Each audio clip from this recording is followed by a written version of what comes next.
Okay. Thank you, Dr. Sharif, for the introduction.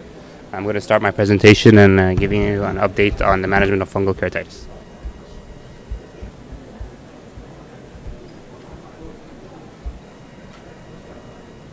Start.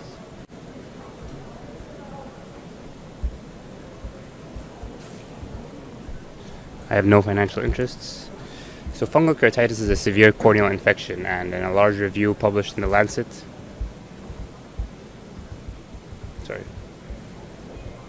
Sorry, there's something in error. Could you start from the beginning? ممكن تبتدي الأول؟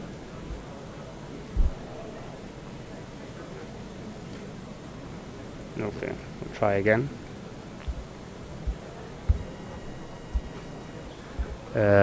So as I was saying, it's a severe corneal infection, and a large review showed that around 1 million cases are recorded globally every year.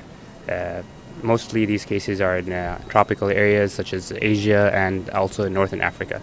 Aspergillus is the most common species here and worldwide. In Egypt, it's especially found in the Delta region. In the US, Candida and Fusarium are more frequently isolated, especially in the southern US. Risk factors, most commonly trauma, especially here you see a lot of farmers. They could be a minor trauma. Sometimes you see severe cases. I once had a patient who was hit by a cow. So you have all these different types of interesting trauma. Contact lenses more common in areas of, especially in the Western world and urban cities. Chronic use of steroids. You have these patients who would be started on Tobradex by their pharmacist, and they would come in 2 months later with a melted cornea. Less common herpetic diseases and lid abnormalities can also lead to fungal keratitis, and patients who've had history of previous corneal transplants or neurotrophic cornea. So detailed clinical examination can help aid in the diagnosis, but you can't rely on that alone. In fact, a study showed that over 50 or 100 experts, they reviewed some images of keratitis, and for every 3 cases, only 1 case they would miss or misdiagnose it. However, clinical features in fungal keratitis include feathery margins, which you would see in these cases. Also dense stromal infiltrates, more common in fusarium infections, and endothelial plaques mean that the fungus in the AC different from in cases of bacterial keratitis where it's mainly a reaction. Hypopian, not very specific. Satellite lesions you would see more commonly with fungal keratitis, immune rings in both fungal and acanthamoeba cases, and this is a late case of a patient with a candida infection fungus ball. So when it comes to diagnosis, microscopy is essential. It allows you to quickly differentiate between fungal keratitis and other microbial keratitis, allowing you to get a quick diagnosis and start on the antifungal treatment, and usually the gold standard as an initial diagnosis. GMS stain here shows a septic hyphae, while the gram stain on the left shows budding yeast, but it's not able to differentiate the species.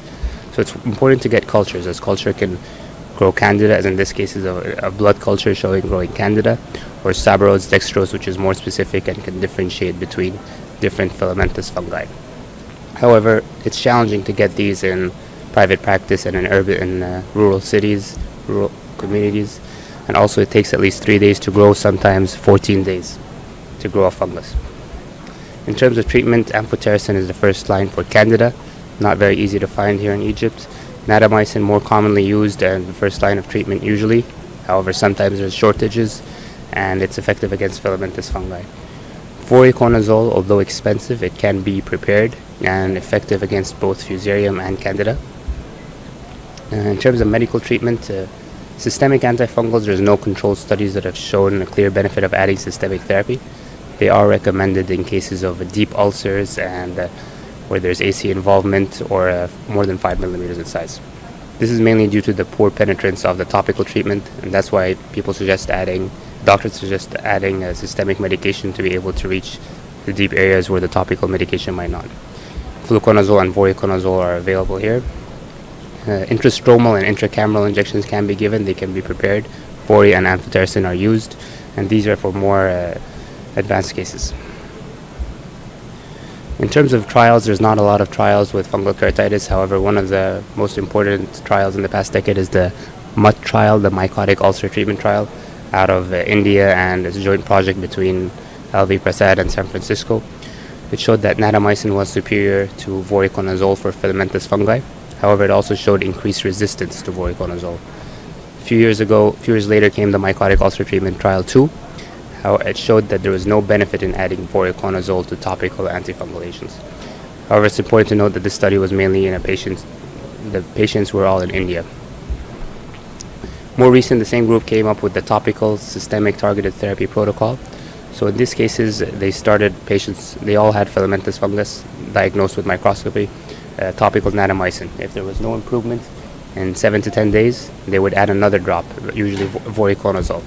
And they believe that and some studies have showed a synergetic effect and additive effect between vori and natamycin, which would help in these cases. If there was still no improvement after a week, they would give intrastromal or intracameral injections, usually voriconazole And in patients who had advanced cases or corneal thinning or perforation, they would do therapeutic grafts. And their study showed that much better visual acuity and less chances of perforation in these cases. Recent treatment modalities, and this is still under investigation, cross-linking. There's been a lot of studies with cross-linking, mainly case reports improving. However, one important randomized control trial, just published a year ago, the CLARE study showed that there was no benefit in adjuvant cross-linking in cases of fungal keratitis. In fact, there was a decrease in visual acuity 3 months later. And more other treatments include rose Bengal photodynamic therapy, and this is just a small case series out of Miami. It showed promising results in resistant fusarium cases. However, long-term studies are needed to validate these two. So in terms of steroids, we all know steroid use is controversial in bacterial keratitis. Some people advocate it early. However, with fungal cases, they've definitely been associated with development and worsening of fungal keratitis. Patients who have actually had steroids showed to have 6 times more likely to have recurrence of their fungal keratitis. However, when you do a keratoplasty in these cases, you're always faced with a dilemma of whether the patient will have immune rejection after the keratoplasty, or they would have recurrence of their fungal infection. So cyclosporin drops have been suggested as an alternative in these patients. One study showed that they've actually managed to survive the grafts on just cyclosporin drops. And another big study out of China actually showed that if they waited a week or two with continuous follow-up and made sure there's no recurrence, that they can start on low-dose steroids and with good success rates. So in terms of the risk factors of recurrence after keratoplasty, preoperative hypopyon has a high chance of recurrence. Corneal perforation, also if there's limbal involvement. This is a patient I saw. He needed an urgent tectonic graft. However, there was still limbal involvement. He was then decided not to follow up and was started on steroids, and he had an aggressive recurrence from that limbal area into the graft. You could see, especially deep into the endothelium. His steroids were stopped. He was started on topical and systemic antifungals, but within a week, he had a very fulminant infection. So it's very vital to be careful when giving steroids to patients with these grafts and make sure they follow up regularly. This is another case I saw. 51-year-old male patient came in from Upper Egypt, hand motion vision, corneal ulcer. He's been treated for 3 months as a case of bacterial keratitis. You see here a large epidefect. He had a flat chamber. I sent him for a microscopy, confirmed fungal elements. Started him on topical vori and systemic fluconazole, and within a week he improved significantly. However, he did have a dysmatocele and a flat chamber, so he was scheduled for a keratoplasty. So important pearls during surgery. This patient was lucky. His infiltrate was central, so I managed to do a graft 8mm trifine. I don't use the vacuum in these cases, and he had a clear area of 1 to 2 millimeters. I don't also go full thickness with the trifine. And since he was phakic, I decided not to remove the cataract. He had a very mild cataract, but significant posterior synechiae, and I was concerned that he would have a pupillary block, so I did a peripheral iridectomy, but I left the lens alone and made sure that the graft was well co-opted. So post-transplant, no steroids.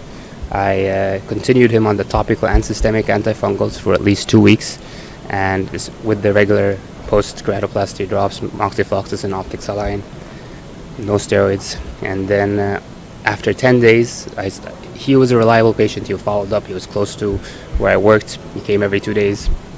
I started him on low-dose steroids after a week, and at post-op week 2, he had much improved inflammation. The corneal graft was clear. There was no recurrence of the graft. in the cornea or on the host corneal loop.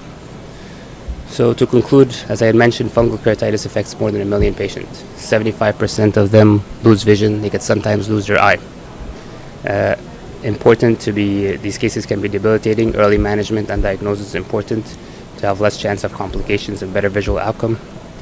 We need better global availability of meds, especially in rural areas where they're much more in need. And it's important to get affordable, accessible healthcare and point of care, especially with cultures and microscopy. Also, there's some good chance that PCR, something we're very familiar with these past 2 years, may play a future role as it has a higher specificity. However, still not available as it's expensive. Thank you.